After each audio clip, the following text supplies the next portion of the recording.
Hola amigos, ¿cómo están? Bienvenidos a este nuevo análisis. Tiempos difíciles estamos viviendo en los mercados financieros con las bolsas cayendo en las últimas semanas. Y hemos tenido nada más y nada menos que la quinta caída más rápida de la historia, al menos de la historia moderna, de los últimos 75 años de bolsa. Esta es la quinta caída más rápida en el S&P 500. En solamente 20 días el S&P 500 perdió un 10%. Caídas similares tuvimos en el 2020, que fue la caída más rápida prácticamente de la historia, 8 días. Después en 2018, en 13 días. Y después tenemos que remontarnos a 1955 y 1950 para ver caídas tan rápidas. Así que la verdad es que ha sido tremenda caída en el S&P 500 y vemos, bueno, Tom Lee acá nos comentaba esto, un famoso analista de Wall Street, nos dice que 6 de las últimas caídas similares en magnitud y velocidad vieron ganancias en el S&P 500 después de 3, 6 y 12 meses. Por lo tanto, una corrección como esta no significa que entremos directamente en recesión, de que vayamos a un bear market. Nada más alejado de la realidad y vamos a ver los gráficos a continuación para demostrarlo. Además de eso, las caídas de profundidades importantes son algo común en los mercados. En promedio, una caída del 20% en el S&P 500 ocurre cada 4 años. Una caída del 25% ocurre cada 6 años. Y, por ejemplo, en 2022 tuvimos esta caída, una de un 25%. Después, más de un 30% cada 9 años, que también pasó en 2020. Por lo tanto, ven que en los últimos 5 años hemos tenido dos profundas caídas en los mercados, que vemos que cada vez el mercado cae más rápido, cae más fuerte. Y bueno, ahora estamos menos 10%. Bueno, acá pueden ver ustedes la caída que ha tenido el SPY, que representa justamente al S&P 500, una caída hacia la zona de la EMA de 50. Es una media móvil muy importante esta, que yo creo, bajo mi punto de vista, que la vamos a aguantar, que vamos a aguantar esa zona y que esta vela que ustedes ven roja hoy probablemente termine la semana mucho mejor, con una zona de absorción por la parte baja que nos muestre compras, que nos muestre justamente que en esa zona están volviendo a reacumular. No se olviden que los que se salieron en esta zona están completamente líquidos y probablemente quieran volver a entrar al mercado para aprovechar los descuentos. Y justamente no somos nosotros los retail, sino que son grandes fondos de inversión, son grandes instituciones que han estado vendiendo caro, que han estado vendiendo alto y que probablemente en este momento estén líquidos esperando justamente las oportunidades que se puedan presentar. Voy a mostrarles además este gráfico, que es el ETF que representa a las 7 magníficas. Este es un ETF que engloba a todas: Nvidia, a Tesla, Apple, Amazon, Meta, Google, Microsoft. Las 7 magníficas básicamente dentro de un ETF en donde todas pesan lo mismo, donde se rebalancea trimestralmente para dejar básicamente pesando a las 7 magníficas en un mismo porcentaje. Y fíjense, las 7 magníficas, la gran caída que ha tenido. Este es un ETF cuyo ticker es MAGS, MAGS, y realmente es muy interesante ver la caída de un 21% que ha tenido hacia esta EMA también en un gráfico semanal, que nos puede presentar, bajo mi punto de vista, para mí estas son excelentes zonas, excelentes oportunidades para ir buscando justamente compras. Fíjense qué interesante este ETF, empezó a cotizar en 2023 y engloba de una manera igualitaria las 7 magníficas. Entonces, si vos querés tener a todas las 7 magníficas en un mismo ETF que pesen lo mismo justamente cada cierto tiempo, cada 3 meses, se hace un rebalanceo, porque probablemente algunas vayan subiendo más, otras vayan cayendo más. Por ejemplo, en este momento Tesla pesa un 8% y Meta pesa un 21%. Eso es porque Meta estuvo comportándose mejor y está pesando más ahora dentro de este ETF. Pero básicamente cada 3 meses van a hacer lo mismo: se vende una porción de Meta, se compra una porción más de Tesla, para que de esa manera queden todas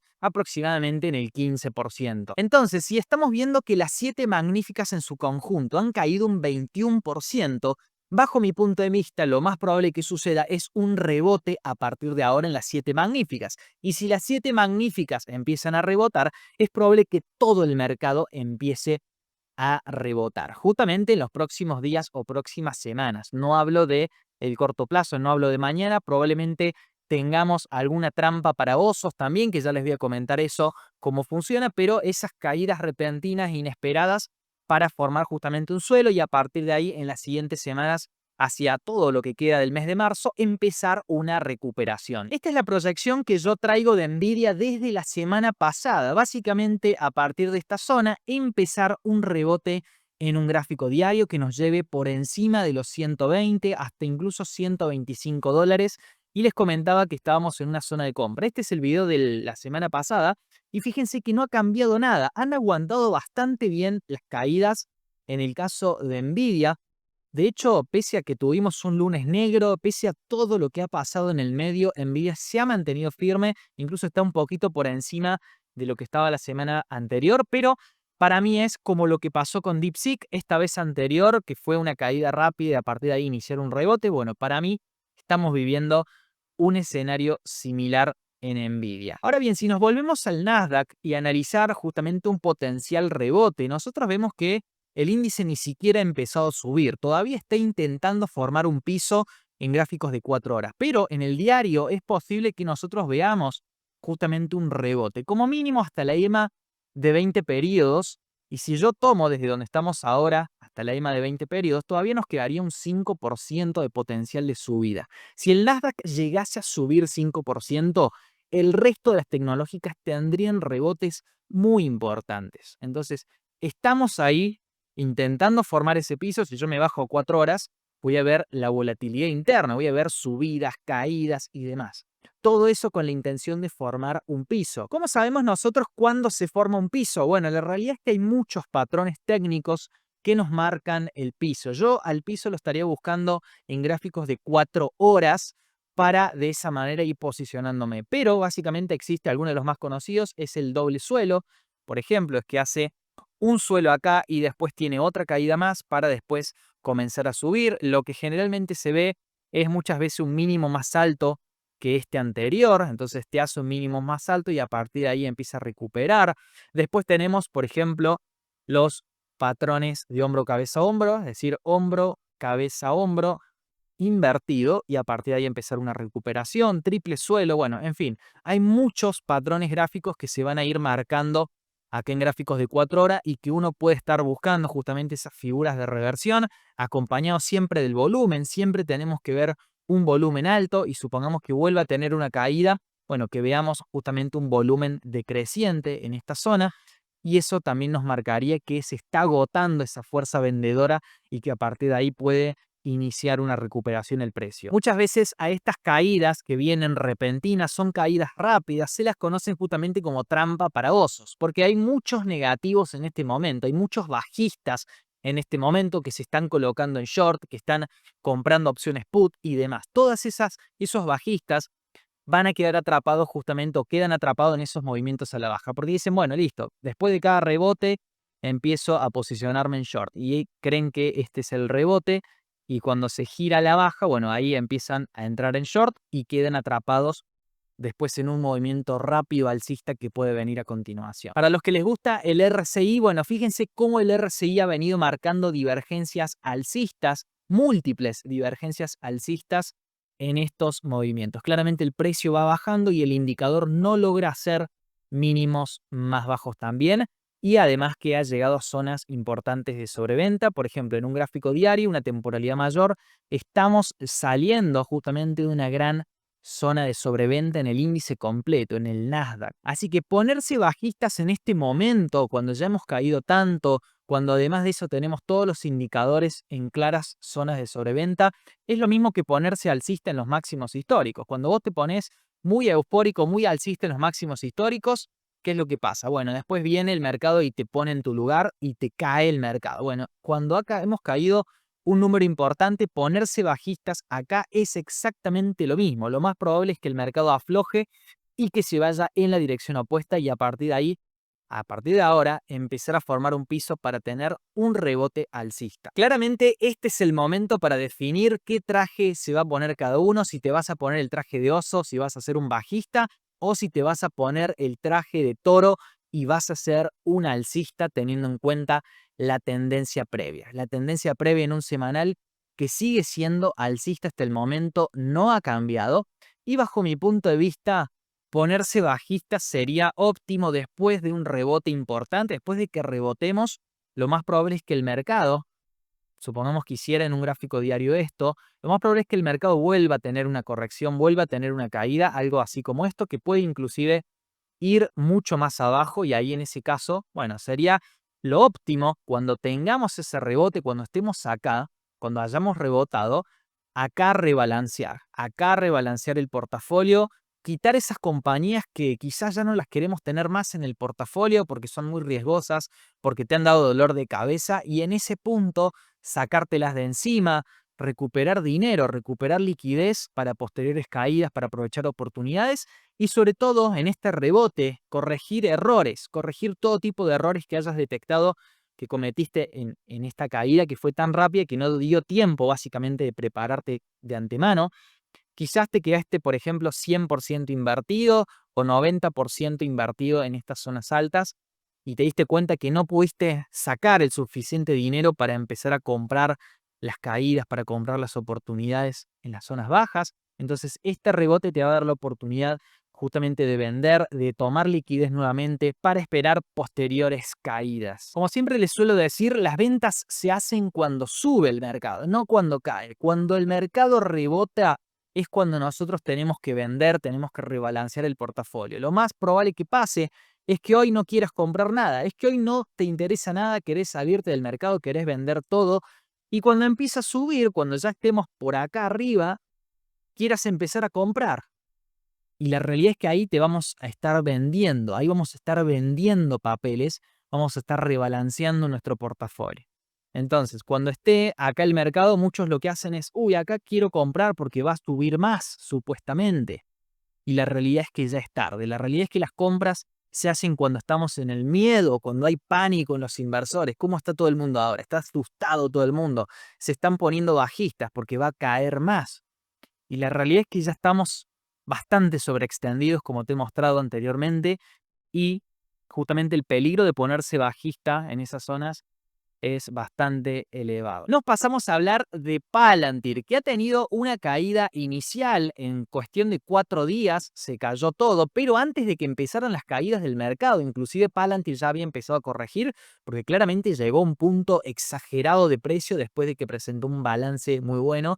El precio explotó al alza y a partir de ahí empezó una corrección normal de después de tanta subida. Pero estas últimas 2 semanas el precio no ha sentido tanto la caída. De hecho, fíjense, les mostraba la semana pasada, esta compra la hice hace 12 días, acá dice hace 12 días, que les comparto a los miembros del canal, la había comprado en $79 y ahora ya incluso esa compra está en positivo. O sea, hace 12 días el precio estaba en $79 y ahora está por la misma zona. ¿Qué significa eso? Bueno, que Palantir se ha movido lateralmente, ha estado moviéndose lateralmente en esta zona. Realmente no ha sentido la caída, por ejemplo, que ha tenido Tesla, que en los últimos 12 días ha perdido prácticamente el 30% de su valor. Entonces, claramente es un papel que ha resistido muy bien y de hecho, como les comentaba siempre a los miembros del canal, va a ser probablemente una de las que más rebote y de hecho ya está subiendo 7% el día de hoy, al igual que Nvidia. Entonces, la narrativa de la inteligencia artificial, bajo mi punto de vista, todavía sigue intacta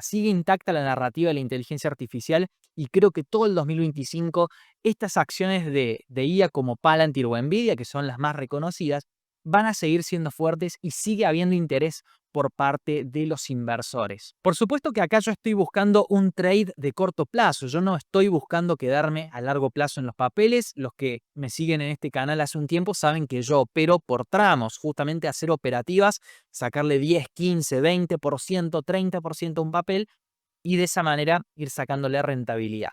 Como lo hemos hecho, generalmente lo hago con Palantir y con Nvidia porque nos han dado grandes ganancias en los últimos meses, ya que son acciones muy fuertes que tienen rebotes muy interesantes. Entonces, si nosotros vemos a través de un nivel Fibonacci, nos vemos a través del área de volumen importante, vemos que claramente estamos sobre un área de soporte muy importante que está en esta zona, $83, hacia abajo 79. Es un soporte muy importante para el precio, de acuerdo al área de volumen más negociado de acciones. O sea, este es el volumen negociado de acciones que nosotros tenemos en Palantir. Incluso si coloco un área de volumen de negociación de acciones más detrás, más atrás, vemos que el precio frenó justamente en el POC, en el área más negociada de precio en los últimos meses. Por lo tanto, no es casualidad que haya frenado el precio ahí, sino que hay claro interés por esta zona, por negociar acciones y claramente está sirviendo como un soporte temporal. Y a partir de ahí, si tenemos en cuenta que esta ha sido la caída final, bueno, podríamos empezar a trazar algunos niveles de Fibonacci y a partir de ahí ver el retroceso posible que podríamos tener. Entonces, el retroceso en este caso va a ser hacia el alza, no es un retroceso hacia la baja, sino un retroceso hacia el alza.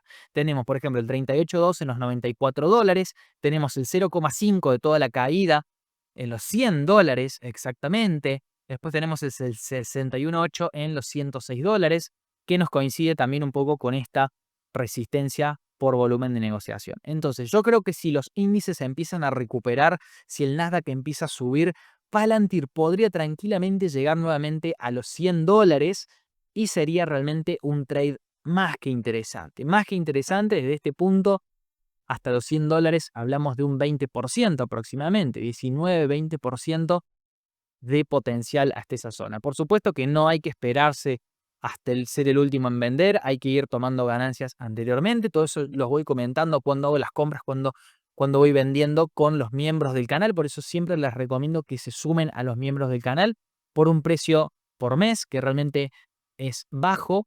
Podés tener análisis exclusivos. Siempre recomiendo sumarse en el nivel Michael Barry o Warren Buffett hacia arriba. También Palantir es una acción muy volátil, por lo tanto hay que tener en cuenta ese riesgo de la volatilidad. No es para todo el mundo una acción de este estilo, es riesgosa porque justamente tiene subidas y caídas de un 10% fácil. Este rango que hizo acá era 10% al alza, 10% a la baja, 15% al alza, 10% a la baja, y hay que tolerar justamente esas volatilidades, que no todo el mundo está dispuesto a hacerlo. Y tampoco considero que sea una acción para tener a largo plazo, porque las valuaciones sí son exageradas. Acá estamos operando gráficos, operando la acción, no estamos analizándola a un nivel fundamental que ustedes pueden ver que está claramente sobrevalorada. Pero lo que estamos haciendo es operar la tendencia principal, que es alcista, y que después de cada caída Palantir siempre nos ha presentado grandes oportunidades de compra, además de ser un papel de moda, y eso hace que tenga grandes volúmenes de negociación de acciones. Por lo tanto, tiene esos movimientos bastante interesantes. No es que cae y se queda planchada o lo que le ha sucedido a algunas acciones que después no recuperan sus precios anteriores. Bueno, vamos a hablar de Tesla, una acción que ha caído un 50%, más de un 50%, 55% en esta última corrección. Qué paliza que se llevó Tesla. Bajo mi punto de vista, no me esperaba que perdiera el POC, que perdiera esta área de soporte. Para mí va a respetar justamente los 260, pero los quebró a la baja y llegó a 218, $220. Una tremenda exageración bajo mi punto de vista, pero la realidad es que Tesla es así. Tesla es complicada, Tesla siempre hace sufrir a los inversores con caídas brutales. Voy a decir, bueno, a partir de ahí no cae más y sigue cayendo, y sigue cayendo. Si vemos el gráfico, es una acción compleja, es una acción complicada que siempre te hace sufrir un poco. Pero si vos no estás en el momento correcto, te sube en 3 días, después te hace subidas tremendas. En 3 días te sube un 30, un 40%. Si no, fíjense acá, por ejemplo, una vela, 2 velas, 3 velas, y se mandó una subida en 3 días, por ejemplo, de un 23%, ¿no? Y en total un 30, 40, 50%. Por lo tanto, si no estás, fíjense acá también, un día, 2 días, 3 días, 4, 5 días. En 5 días te sale de zona de mínimos y te manda un más 30%. Entonces, tengan cuidado con Tesla, tampoco hay que ponerse demasiado bajista, porque en cuestión de 3 días, si no estás comprado en estas zonas, por ejemplo, cuando termine de caer, bueno, después puede pegarse un rebote por encima de los $300. Bajo mi punto de vista, ya estamos claramente en zonas para empezar a acumular esta acción, si no es que lo has estado haciendo. Pero claramente, bueno, tiene también fuerza bajista, es una tendencia en 4 horas, claramente un movimiento bajista. Después de cada rebote importante que tenga Tesla, va a ser para volver a caer en 4 horas. Por lo tanto, pueden ver ustedes esa volatilidad de decir, bueno, sube, no sé, 15, 20% hasta las medias móviles, por ejemplo, hasta los 270, y a partir de ahí empieza a caer de vuelta hasta los 220. Eso puede pasar tranquilamente en Tesla, así que lo que yo les recomiendo acá es que no compren después de los rebotes. no compren después de los rebotes, sino que traten de posicionarse cuando el precio está cayendo, cuando está cayendo lo más cerquita posible de la zona de los $220. Si tomo el área de volumen desde el mínimo de 2024 y tengo en cuenta toda esta subida por volumen de acciones, fíjense que nos marca otras zonas de volumen importante. Una que la quebró a la baja, que era esta, la de los 260, y apoyó en otra área de volumen que es los 220. No llegó a justamente los $180. Acá en los 180 tenemos otra área de volumen. Esperemos que no llegue hasta ahí. Yo creo que no debería llegar tan abajo, tan lejos, al menos sin antes tener un rebote interesante. Entonces, probablemente se esté moviendo acá en esta zona 260, hacia abajo podría volver tranquilamente a los 220, moviéndose en esta zona, hasta que consolide y finalmente empiece una recuperación más importante. Como resistencias vamos a marcar la EMA en diario, los $290 básicamente. Esta EMA viene bajando, con el tiempo va a ir bajando este promedio móvil y vamos a tenerlo en 290 aproximadamente. Entonces ahí tenemos una resistencia.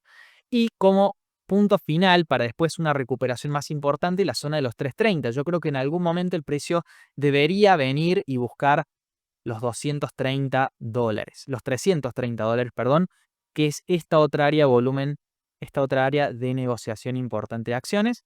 Entonces, de 330 hasta los 350 creo que el precio buscaría, pero ya creo que necesita un par de semanas todavía para consolidar en esta parte baja hasta que finalmente arranque ese rebote más interesante, que estaríamos hablando, por ejemplo, desde niveles actuales, un 33% de subida. No es tanto, no es una locura un 33%, teniendo en cuenta la tremenda caída. Si te cayó 55%, tranquilamente te puede subir 33% esta acción. Entonces, no le pierdan la esperanza, no le pierdan la fe a Tesla, sino más bien véanlo como una oportunidad de aprovechar quizás hay algún rebote. ¿Es de riesgo? Y sí, la verdad es que Tesla es una acción complicada, traicionera también, por las caídas profundas que ha tenido, pero asimismo creo que cuando uno pierde la fe es cuando ahí empieza a rebotar, y como les mencionaba, cuando rebota lo hace muy rápido. Fíjense acá, estos tramos alcistas son velas diarias. Hablamos que en 5 días te sube 40% fácil. Si vos no estabas comprado en ese momento, te perdés completamente la subida. Muy bien, amigos, hasta que hemos llegado con el análisis de Nvidia, Palantir y Tesla. Espero que les haya servido, y si tienen alguna acción que les gustaría analizar, que ustedes creen que ha caído mucho, bueno, vamos a estar haciendo otro video analizando más acciones para de esa manera ir buscando oportunidades que, bajo mi punto de vista, es un buen momento para hacer. Ahora sí, nos vemos en el próximo video. Les mando un fuerte abrazo y hasta la próxima.